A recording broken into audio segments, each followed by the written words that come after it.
मत्ती रचित सुसमाचार 11वां अध्याय। जब यीशु अपने 12 चेलों को आज्ञा दे चुका तो वह उनके नगरों में उपदेश और प्रचार करने को वहां से चला गया। यूहन्ना ने बंदी गृह में मसीह के कामों का समाचार सुनकर अपने चेलों को उससे यह पूछने भेजा कि क्या आने वाला तू ही है या हम दूसरे की बाट जो हैं? यीशु ने उत्तर दिया कि जो कुछ तुम सुनते हो और देखते हो वह सब जाकर यूहन्ना से कह दो कि अंधे देखते हैं और लंगड़े चलते फिरते हैं, कोढ़ी शुद्ध किए जाते हैं और बहिरे सुनते हैं, मुर्दे जिलाए जाते हैं और कंगालों को सुसमाचार सुनाया जाता है। और धन्य है वह जो मेरे कारण ठोकर न खाए। जब वे वहां से चल दिए तो यीशु यूहन्ना के विषय में लोगों से कहने लगा, तुम जंगल में क्या देखने गए थे? क्या हवा से हिलते हुए सरकंडे को? फिर तुम क्या देखने गए थे? क्या कोमल वस्त्र पहने हुए मनुष्य को? देखो, जो कोमल वस्त्र पहनते हैं वे राजभवनों में रहते हैं। तो फिर क्यों गए थे? क्या किसी भविष्यद्वक्ता को देखने को? हाँ, मैं तुमसे कहता हूं, वरन भविष्यद्वक्ता से भी बड़े को। यह वही है जिसके विषय में लिखा है कि देख, मैं अपने दूत को तेरे आगे भेजता हूं, जो तेरे आगे तेरा मार्ग तैयार करेगा। मैं तुमसे सच कहता हूं कि जो स्त्रियों से जन्मे हैं उनमें से यूहन्ना बपतिस्मा देने वाले से कोई बड़ा नहीं हुआ, पर जो स्वर्ग के राज में छोटे से छोटा है वह उससे बड़ा है। यूहन्ना बपतिस्मा देने वाले के दिनों से अब तक स्वर्ग के राज्य पर जोर होता रहा है और बलवान उसे छीन लेते हैं। यूहन्ना तक सारे भविष्यद्वक्ता और व्यवस्था भविष्यवाणी करते रहे, और चाहो तो मानो एलिया जो आने वाला था वह यही है।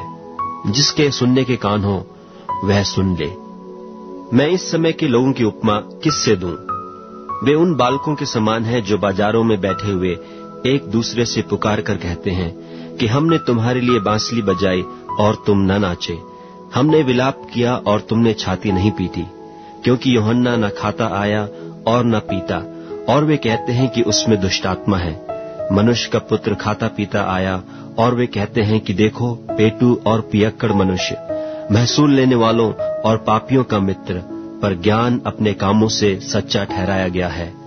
तब वह उन नगरों को उलाहना देने लगा जिनमें उसने बहुतेरे सामर्थ के काम किए थे, क्योंकि उन्होंने अपना मन नहीं फिराया था। हाय खुराजीन, हाय बेतसैदा, जो सामर्थ के काम तुम में किए गए, यदि वे सूर और सैदा में किए जाते तो टाट ओढ़कर और राख में बैठकर वे कब के मन फिरा लेते। परंतु मैं तुमसे कहता हूं कि न्याय के दिन तुम्हारी दशा से सूर और सैदा की दशा अधिक सहने योग्य होगी। और हे कफरनहूम, क्या तू स्वर्ग तक ऊंचा किया जाएगा? तू तो अधोलोक तक नीचे जाएगा। जो सामर्थ के काम तुझ में किए गए यदि सदोम में किए जाते तो वह आज तक बना रहता। पर मैं तुमसे कहता हूं कि न्याय के दिन तेरी दशा से सदोम के देश की दशा अधिक सहने योग्य होगी। उसी समय यीशु ने कहा, हे पिता, स्वर्ग और पृथ्वी के प्रभु, मैं तेरा धन्यवाद करता हूं कि तूने इन बातों को ज्ञानियों और समझदारों से छिपा रखा और बालकों पर प्रकट किया है। हाँ हे पिता, क्योंकि तुझे यही अच्छा लगा। मेरे पिता ने मुझे सब कुछ सौंपा है, और कोई पुत्र को नहीं जानता केवल पिता, और कोई पिता को नहीं जानता केवल पुत्र, और वह जिस पर पुत्र उसे प्रकट करना चाहे। हे सब परिश्रम करने वालों और बोझ से दबे हुए लोगों, मेरे पास आओ, मैं तुम्हें विश्राम दूंगा। मेरा जुआ अपने ऊपर उठा लो और मुझसे सीखो, क्योंकि मैं नम्र और मन में दीन हूं, और तुम अपने मन में विश्राम पाओगे, क्योंकि मेरा जुआ सहज और मेरा बोझ हल्का है।